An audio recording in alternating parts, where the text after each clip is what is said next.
Some parents will genuinely not let you go outside, helicopter your life, absolutely cancel all type of social interactions with you in your childhood. And then the moment you go to college, the moment you become an adult, they expect you to become a functioning human being. As someone with African parents, I'm actually glad mine were on more of the lenient side because I was actually able to like go out during high school. But like some of the stuff I'm seeing, it's insane. I'll use a little story of mine as an example. When I was a kid, the very earliest memory of like a canon event that I had experienced as a child was me wanting to touch fire. My mom had a candle out and I wanted to touch the fire so bad. Obviously, my mom's gonna tell me not to touch the fire. But at some point, I kept asking so much that she was like, go ahead. And I touched the fire and I saw that it hurt. And that taught me never to touch fire ever again. Now, think about that, but with outside experiences. In childhood, you're supposed to make mistakes, yet parents who don't let their kid go outside are enabling their kid to do those mistakes, make those mistakes in their adulthood. Now they look foolish. And what boggles my mind even more is that some of these parents were more outside than their kids. I'm hearing stories of, oh, my mom was outside every day, drinking so much alcohol, whatever this, but now I can't even go outside and meet with my friends or whatever. Us niggas as parents, gotta do better, bro. When we grow up, we gotta do better. Be the change. Finito. Why do black people think that whoopings are the answers to every problem? I remember I was watching Child's Play with my cousin, and we watched the part when Andy made breakfast for his mom, and of course he messed up the breakfast, like he burnt the toast and everything, but she said, oh, if that was my son, then I would have whooped him. And that don't make no sense, because of course he messed it up, of course he didn't go about it the right way, but the action had good intention behind it. Your kid is showing you that they love you, and then they want to make you breakfast, and then you whoop them. I even had childhood memories where I got whooped over doing something that wasn't even that serious. I remember my dad used to help me with my homework, and he threatened to whoop me whenever I didn't want to answer a question. I remember I was in kindergarten, and I was trying to answer 2 plus 2, and then he was like, oh, if you don't answer this, then I'm gonna have to get the belt out. Just like, why do y'all feel the need to whoop kids after every mistake? I understand whooping a kid if they're being very disobedient or they're being violent or something like that makes sense. But y'all be whooping kids over like spilling applesauce on the chair. Cause that's another thing I got whooped for, was spilling applesauce. Like, why are y'all afraid to use y'all words and then just explain what a kid is doing wrong and why they shouldn't do it again? I feel like constantly whooping your kids is just making them fear you instead of having them build a healthy relationship with you and trusting you. But hey, what do I know? I don't have kids. Why do parents, mostly from Caribbean or African descent, raise their children one way and then expect their kids to just wake up at the age of 20? You know what I'm gonna do today? I'm gonna be my parents' best friend. You know what I feel like doing today now that I'm finally 20 and I'm an adult? Now that I finally got my own place, I feel like having both my parents sit and telling them about my dating life. Isn't that gonna be a hoot? Are you fucking kidding me? Are you kidding me? This actually caused a huge fight with me and my now estranged parents, estranged like 1 year. This guy, my estranged father, was watching a video of a white father and his son on Facebook, joshing around, laughing, joking. I guess the son pranked the dad, and so the dad caught him and he was doing the knuckle thing like what friends do. I'm gonna get you. Whatever white people don't know. But they were having fun. Father and son playing around. Whatever. This guy calls me. Mind you, I'm minding my business, going to the kitchen to make a healthy sandwich. I just keep lying to myself, to be honest. Like, I'm fat for a reason, but let's digress. Going to make my sandwich and this guy just calls me. I'm like, okay, what does he want this time? Shows me this video and is like, why don't we have that relationship? Excuse fucking me. Why don't we have that relationship?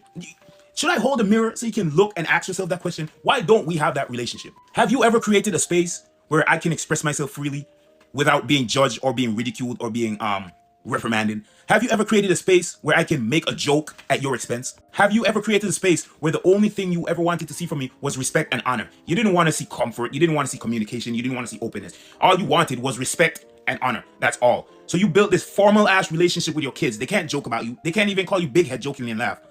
Or it's a problem.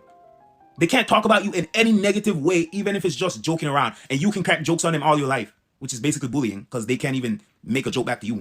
It will never fucking happen. If you don't raise your kids the same way other people raise their kids, don't expect them to just wake up one day and be this friendly, open. They're telling you about their dating life. They're telling you about their boss at work. They're telling you about their day and they're telling you anything at all. Don't expect that. Because most of the time, what these kids remember is you telling them, don't talk when adults are speaking. I'm not one of your little friends. Are you telling me or are you asking me if you can go? Fix your face after you just literally mollywop the shit out of this kid in front of his friends in public and he's showing a natural human reaction, which is to be upset. You're forcing your child to fix their face, to put on a smile, even though they're crying from embarrassment because you just slapped them in public. That causes psychological damage to a child. You people are insane. And then you expect them to just wake up one day and, Dad, what's up, big head? To have this level of comfort that it's not going to happen. It will never happen. Every year I'm like, my December is going to be so much better than the year before, forgetting that I still have the same parents I had the year before and the years before that. My parents have not changed. The strictness is still the same. I'm still going to be in my room on New Year's Eve. Fun.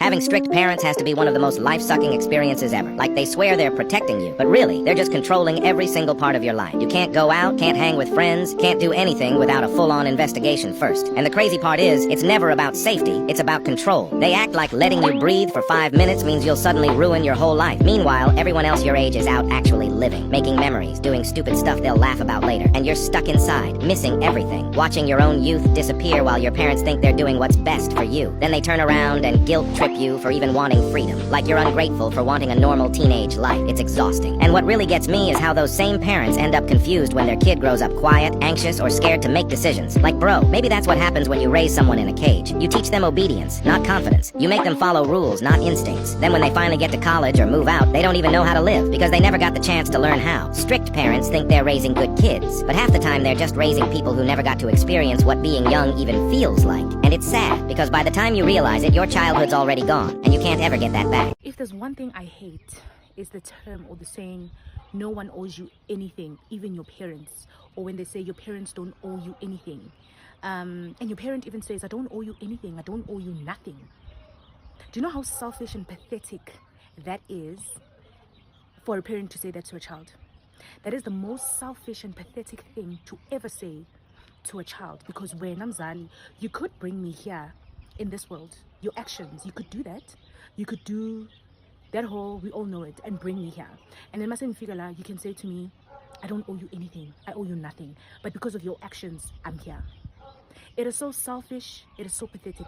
I actually want to know what context are you talking about? Because you do owe me nurturing, you do owe me love, you do owe me support, you do owe me guidance. And that one, you owe me everything, actually. But the trauma yako and your toxicity, Yona, you can give me, you owe me that. Like, without a shadow of doubt, Yona, you can give me that because that's what I deserve. That's what you can give me. Toxicity yako, your traumas, your bad behavior, all of those things, you give me that because you feel like I deserve that. And then you can turn around and say, I don't owe you anything. I actually want to know. And then yeah, we are squalid, you owe us everything. Do you know how pathetic and hypocritical you sound? Now the child is taking the role of you. You owe your child everything. If you can make a child and bring them here, you owe them everything. Yonke into, you owe them that. The same way Nabo, Abantwana, when they have kids, they're going to owe their kids everything.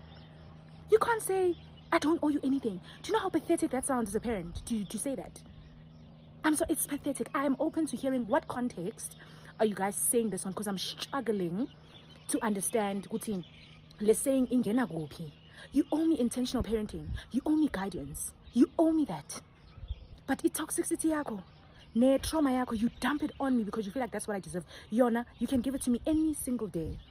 You've been giving that to your child ever since they were very young. That one you owe them. But as an you don't owe them that.